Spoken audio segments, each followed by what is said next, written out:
Terima kasih Anda masih bersama kami. Bagi Anda yang baru saja bergabung, kami hadirkan kembali 3 berita utama hari ini. Sawah kering petani terong di Tegal Selatan terancam gagal panen. Arema FC melaju ke final Piala Presiden 2024 setelah mengalahkan Persis Solo 2-0. Tradisi tapak noto, cara warga lereng Merapi Boyolali merawat dan menjaga cagar budaya.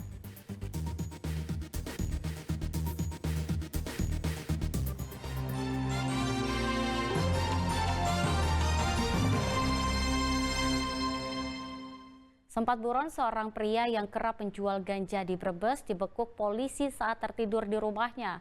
Selama buron, pelaku menyamar menjadi pelayan rumah makan di Jakarta.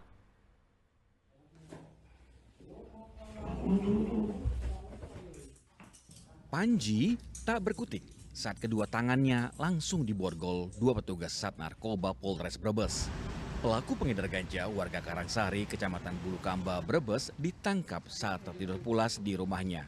Usai baru pulang dari tempat pelariannya di Jakarta pada Rabu pagi. Pelaku dibawa ke Mapolres Brebes untuk menjalani pemeriksaan. Selama dalam pelarian menjadi DPO selama 4 bulan ia bekerja sebagai pelayan rumah makan pecel lele di daerah Kemayoran, Jakarta Pusat. Diduga tersangka ini melakukan kegiatannya menyedarkan diduga ganja ini di wilayah Pantura Brebes, dan berdasarkan penelusuran dan interogasi tersangka mendapatkan barang dari Jakarta. Itu kita laksanakan penangkapan namun bisa meloloskan diri.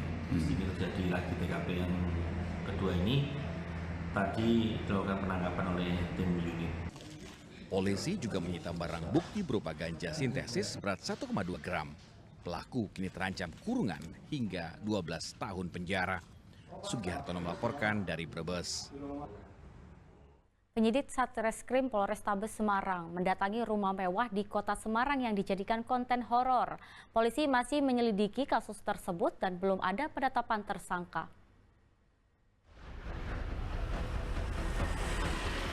Kedatangan penyidik siber unit tindak pidana tertentu Satreskrim Polrestabes Semarang ke rumah mewah di Jalan Abdul Rahman, Kota Semarang untuk menindaklanjuti laporan pemilik rumah terkait konten horor yang viral di media sosial. Polisi kini menyelidiki kasus dengan meminta keterangan sejumlah saksi sebelum memanggil 6 pembuat konten yang terlibat dalam pembuatan video. Polisi juga akan berkoordinasi dengan pihak Kominfo untuk diminta keterangannya sebagai saksi ahli atau konten di media sosial yang dipermasalahkan oleh pemilik rumah atau pelapor. Untuk identitas kita sudah tahu, cuman untuk kepentingan penyidikan dan penyelidikan mungkin kita masih samarkan dulu lah. Sudah dilayangkan panggilan untuk mereka? Untuk panggilan kepada konten kreator belum, karena kita masih merambah ke saksi-saksi, termasuk nanti mungkin dari pihak bank karena informasinya rumah ini juga ada jaminan di bank. Sejak kasus ini mencuat, 2 unggahan tentang rumah horor telah dihapus. Namun pemilik rumah tetap membawa kasus ini ke jalur hukum karena tidak ada itikat baik dari terlapor. Antara 6 ini sudah sempat mencoba menghubungi untuk klarifikasi atau minta maaf atau penjenengan. Ada salah satu meminta maaf tapi mereka tidak niat untuk minta maaf, jadi saya tidak memaafkan. Oh, maksudnya apa? Maksudnya mau ketemu atau menjelaskan? Bukan, memberikan klarifikasi, video klarifikasi dan lain-lain, tapi tidak jelas. Sebelumnya, rumah tak berpenghuni ini viral karena disebut-sebut sebagai rumah berhantu oleh beberapa orang konten kreator. Ternyata konten horor yang diunggah di media sosial membuat pemiliknya rugi sebab rumah yang akan dijual tidak kunjung laku. Agus Hermanto melaporkan dari Kota Semarang. Ya, menyemarakan Hari Kemerdekaan Indonesia, kompetisi memadamkan kebakaran digelar di Klaten, Jawa Tengah. Ajang tersebut diikuti puluhan tim dan sebagai upaya mitigasi bencana kebakaran di lingkungan masing-masing.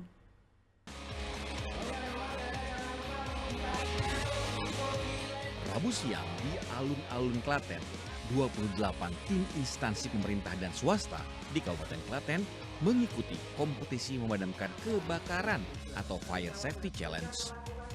Setiap tim harus menyelesaikan sejumlah tantangan, di antaranya proses pemadaman menggunakan kain basah dan alat pemadam api ringan atau APAR. Selanjutnya, peserta harus menggulung selang dan menyemprotkan air hidran dengan tepat sasaran. Terakhir, peserta harus melakukan penyelamatan korban menggunakan tandu. Kompetisi ini sangat bagus buat instansi pemerintah maupun perusahaan, karena dari sini kita bisa belajar bagaimana menangani kebakaran dengan cepat dan tepat seperti itu, Pak. Apa yang harus dilakukan, Mas, apabila terjadi bencana kebakaran? Yang harus dilakukan pertama ya kita harus memahami ilmunya bagaimana memadamkan api tersebut. Kemudian kecepatan dan ketepatan sangat diperlukan dalam memadamkan api jika terjadi kebakaran. Ini kegiatan kita laksanakan satu rangkaian dengan hari jadi Kabupaten Klaten yang ke-220 dan sekaligus memperingati hari ulang tahun kemerdekaan RI yang ke-79. Kompetisi ini dilakukan sebagai upaya mitigasi bencana kebakaran dan meningkatkan kemampuan petugas dalam penanganan bahaya kebakaran di lingkungan masing-masing. Krisna Agung melaporkan dari Kabupaten Klaten.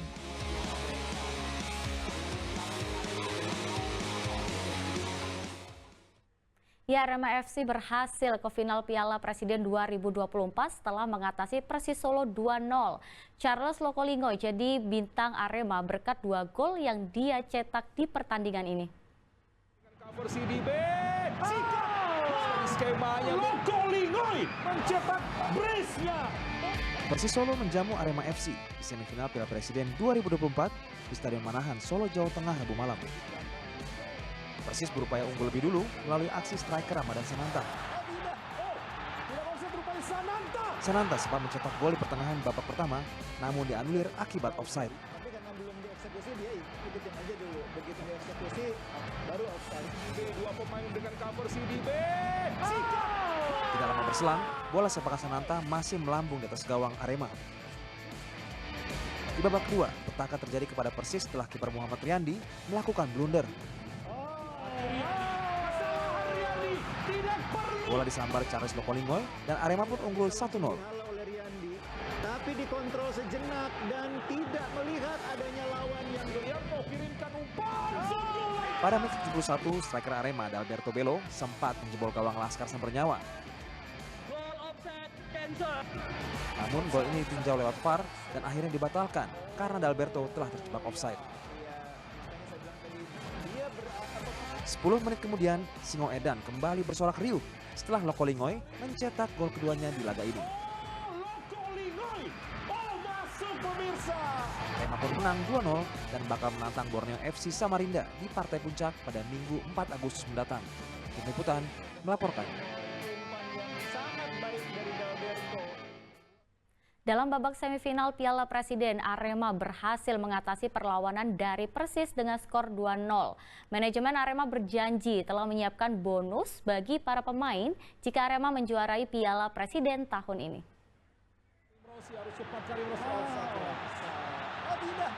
Tampil solid dalam pertahanan dan penyerangan, tim Arema Malang akhirnya bisa mengandaskan impian Persis Solo. Meski Rabu malam bermain di kandang lawan di hadapan ribuan pendukung Persis Solo, 2 gol atau brace dari Charles Lokolingoy memupuskan harapan Persis Solo. Untuk laga final berikutnya, manajemen Arema Malang berjanji menyiapkan bonus tambahan di luar hadiah dari Piala Presiden yang telah bertambah jika mereka menjadi juara. Kita tetap juara di klasifikasi, kita tetap untuk Ada kabar bonus khusus untuk pemain? ada tadi sudah bonus ada. Untuk final tidak akan ada juara? Final semuanya nanti kan hadiah buat pemain. Final Piala Presiden 2024 merupakan ulangan partai final Piala Presiden tahun 2022. Kala itu Arema FC berhadapan dengan Borneo FC. Dalam laga menggunakan sistem kandang dan tandang, tim berjuluk Singo Edan itu unggul agregat 1-0. Heri Prasetyo melaporkan dari Solo. Umpan yang sangat baik dari Dalberto. Turnamen Piala Presiden di Solo menjadi hiburan warga. Meski disiarkan langsung di televisi, tak menyurutkan minat warga menyaksikan pertandingan sepak bola di stadion. Tidak sedikit yang membawa anggota keluarga untuk bersama menyaksikan pertandingan di Stadion Manahan.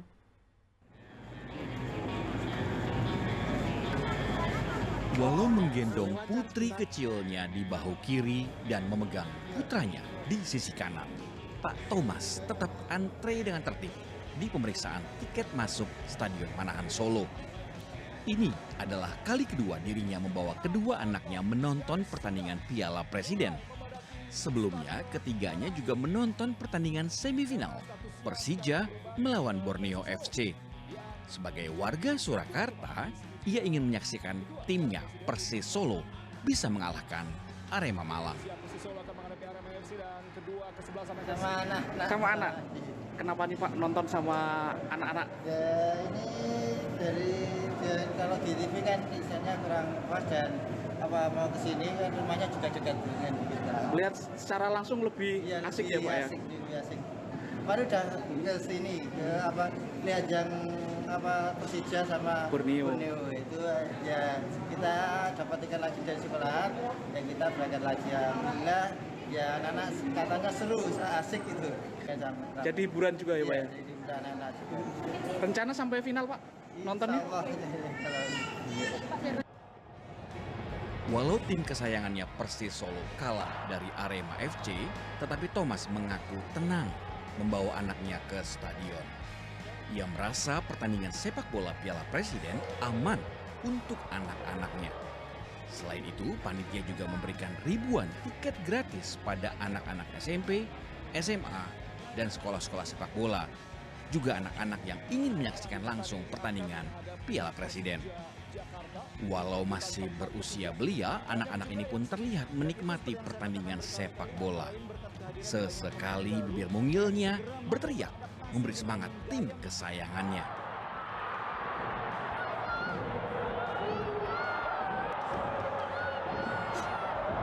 Semangat dari anak-anak inilah yang menjadi salah satu tujuan panitia Piala Presiden. Anak-anak dari berbagai sekolah, panti asuhan, pondok pesantren diberikan tiket gratis untuk menikmati pertandingan bergengsi di Piala Presiden.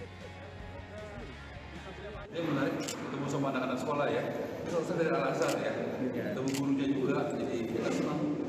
Karena mungkin mereka jarang dapat kesempatan nonton gratis ya. Dan kita juga punya visi dan misi sosial dari Pak Jokowi. Juga bagaimana UKM juga bisa tumbuh.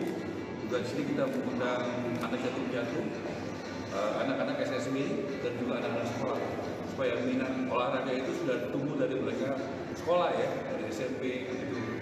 Kita ingin mereka menjadi aktif dari muda. Jadi mereka juga kayak hiburan buat keluarga, mereka bisa menikmati suasana yang baik ya, dan itu membahagiakan mereka. Karena menurut saya kita tuh senang kalau olahraga ini menjadi hiburan yang berkualitas. Selain anak-anak yang menyaksikan secara langsung pertandingan Piala Presiden dari stadion, ternyata dari layar kaca pun pertandingan Piala Presiden banyak disaksikan anak-anak bersama orang tua dari layar kaca.